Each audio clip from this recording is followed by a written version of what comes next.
Aging is not your problem. My name's Andrew Marsham. I'm the founder of the High Performance Health Program, and today I'm going to cover 5 things you need to do to stop aging, to build muscle, and to lose body fat. One of the most common things I hear is that I'm getting older, my metabolism's slowing down, I'm starting to fade away a little bit, I'm starting to lose my edge. And we hear this from professionals every single day. Let's look at the thumbnail comparison that I've done. If you didn't see it, here's two sportsmen that we're going to compare. John Daly, legend, icon, one of the greatest, characters in sports.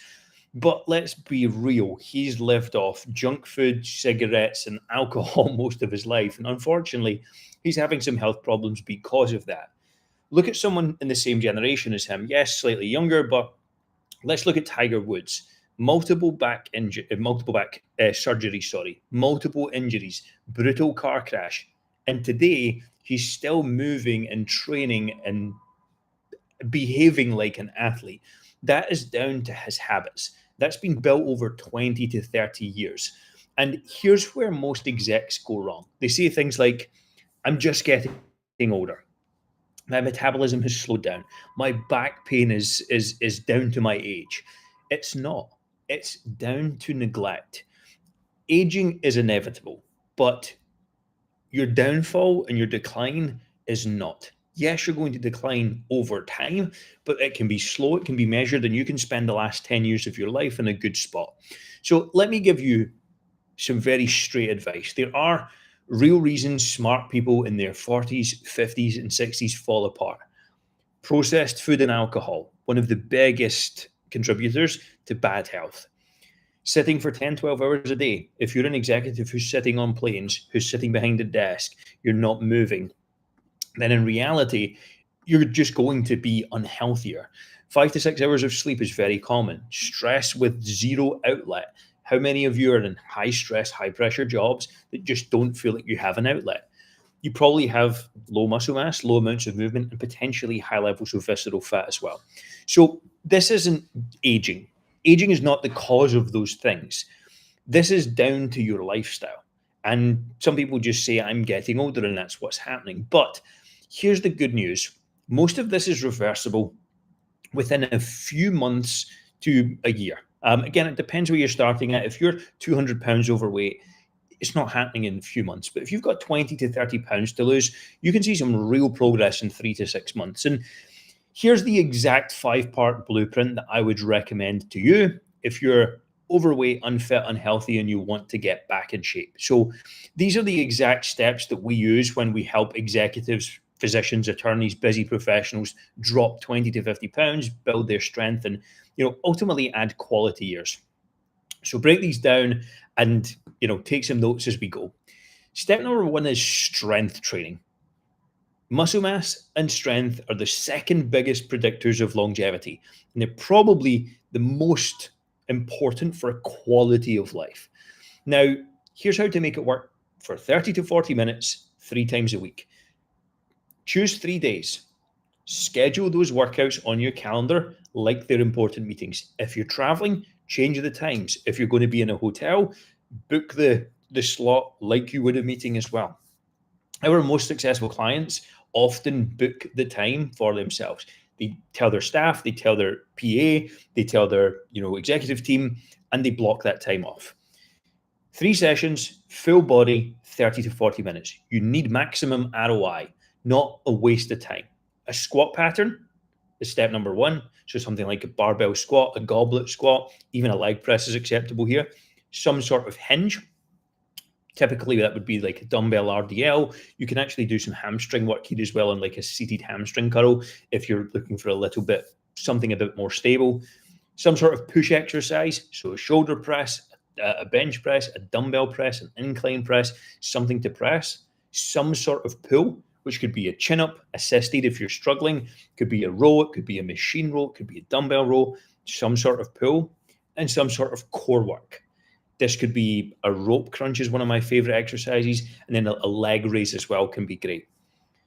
12 to 15 sets. It's going to take you about 30 to 40 minutes, 2 to 3 sets per exercise, and just get better with that over time. Carve out a plan, track your progress, improve the weights, and do more each week. That's it. That's your 3 full body workouts. There is some mobility work and things that we do recommend as well, but I'm not going to cover that here. This is the hardest hitting, biggest ROI task you can do. The second is your daily activity. When we look at places like Japan, it's one of the longest lived populations in the planet. They have a 4% obesity rate, which for a developed country is absolutely insane. It's 10 times lower than the US.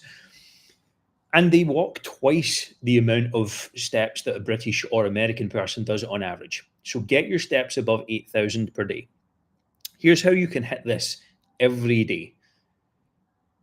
10-minute walk in the morning, 10-minute walk at lunch, 20-minute walk with your family in the evening. And throughout the day, encourage your team to take walking meetings. I was talking to a CEO client of ours last week, and one of the things he had implemented with his teams was if he was doing a one-to-one, they would do like a 15-minute walk of the office or like a block outside. He lived in the West Coast, so it was nicer weather. If you live in a place like Scotland, like me, then it's maybe not as viable to walk outside. But turn those one-to-ones into walking meetings if you can. The second hack I have on that, again, I live in Scotland. I live in a cold climate. It's dark, it's rainy, it's terrible weather for 7 months of the year. Get a walking pad for your home or your home office. I put on a show at night. I'll sit and watch a show for an hour and a half with my partner as we're kind of winding down at the end of the night. And I can easily do a 30-minute walk and get 3,000 steps. It is such a hack. If you like watching sports, if you like watching things together as a family, you can just put the walking pad on at like 2 miles an hour. You don't need to get all sweaty and you just walk. Simple, low impact, great for your health, but get the movement up. Number 3 is eat protein at every single meal. Your goal should be every time you sit down to eat, where is my protein coming from? Where is my protein source? Do I have chicken, beef, fish, steak, eggs, yogurt, something like that? Whey protein. There are a ton of examples. It helps stabilize energy levels, helps protect muscle mass, helps with fat loss.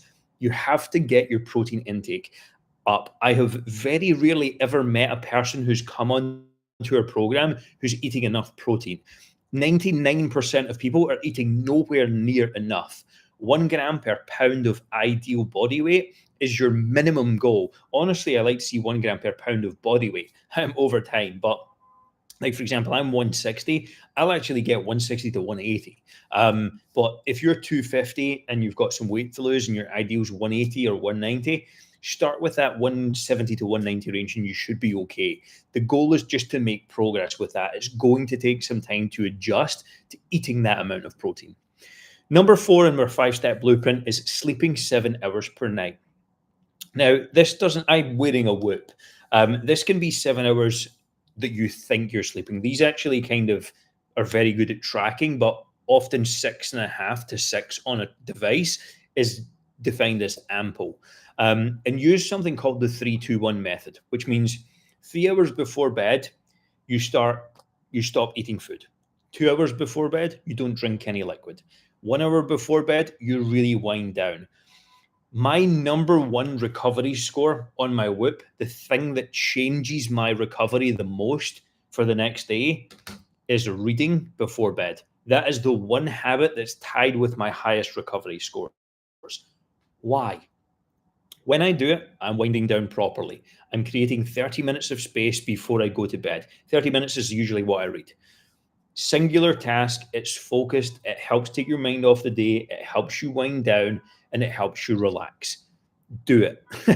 Even if you don't like reading physical books, find a way to read something, not your phone. Use a physical book, use something like that.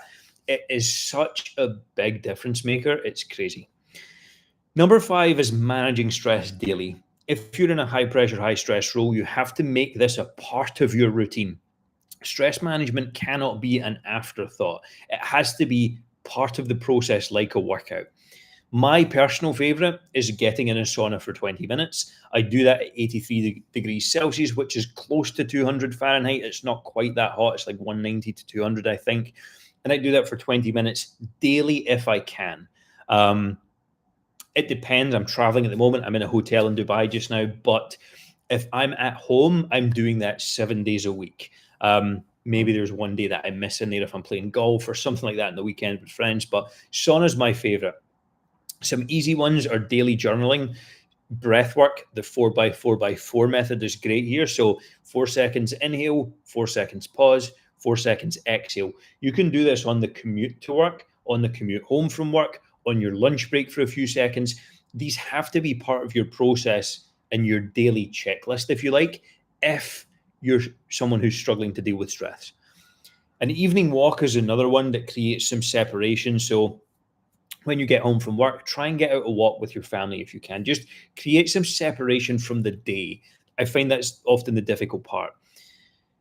Cold exposure can be helpful here. Again, I use an ice bath before the sauna. I'll hop in for 2 minutes at like 10 degrees Celsius, which I think is close to 50 Fahrenheit. That's not crazy cold, but it's cold enough for me. And reading before bed. Again, reading before bed for me is such a wind down strategy that also helps manage my stress. So just to summarize, how you're going to live in your 60s is determined by how you live in your 40s and 50s.